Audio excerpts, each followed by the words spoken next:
రైతులకు శుభవార్త వచ్చేసింది. మీరు చాలా రోజులుగా చూస్తున్న వేసవి సాగు సాయం డబ్బులను మీ ఖాతాలో ప్రభుత్వ వేయనుంది.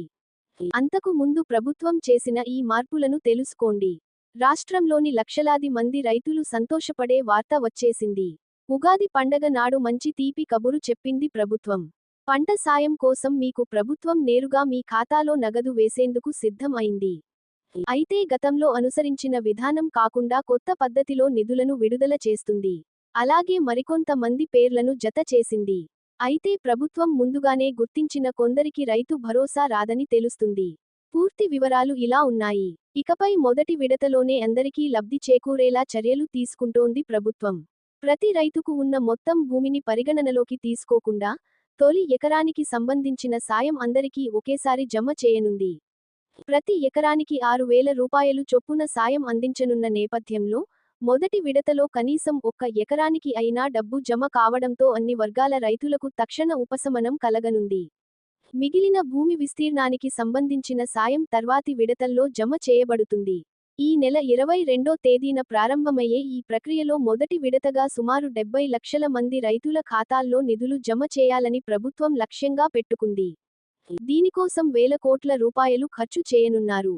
మొదటి విడత తర్వాత 20 రోజుల వ్యవధిలో రెండో విడత, ఆపై ఏప్రిల్ చివరి నాటికి మూడో విడత పూర్తి చేయాలని ప్రణాళిక రూపొందించారు.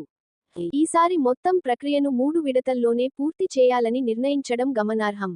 ఇదిలా ఉండగా, కొత్తగా అర్హత సాధించిన రైతుల నుంచి దరఖాస్తులు స్వీకరించేందుకు ప్రభుత్వం ముందుకొచ్చింది.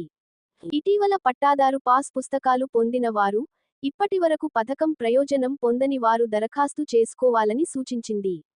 స్థానిక రైతు వేదికలు లేదా వ్యవసాయ అధికారులను సంప్రదించి అవసరమైన పత్రాలు సమర్పించాల్సి ఉంటుంది.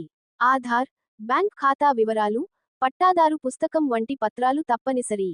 అలాగే భూమి అధికారిక రికార్డుల్లో నమోదు అయి ఉండాలి.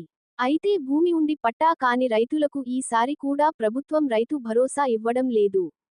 ఈసారైనా మాకు న్యాయం చేసి పట్టాలు ఇచ్చే పని కాంగ్రెస్ ప్రభుత్వం చేస్తుందని చాలా మంది రైతులు ఆశలు పెట్టుకున్నారు. వారందరికీ ప్రభుత్వం భారీ షాక్ ఇచ్చింది. గత బీఆర్ఎస్ పాలనలో చేసిన తప్పులనే ఈ కాంగ్రెస్ ప్రభుత్వం చేస్తుందని రైతులు ఆవేదన చెందుతున్నారు.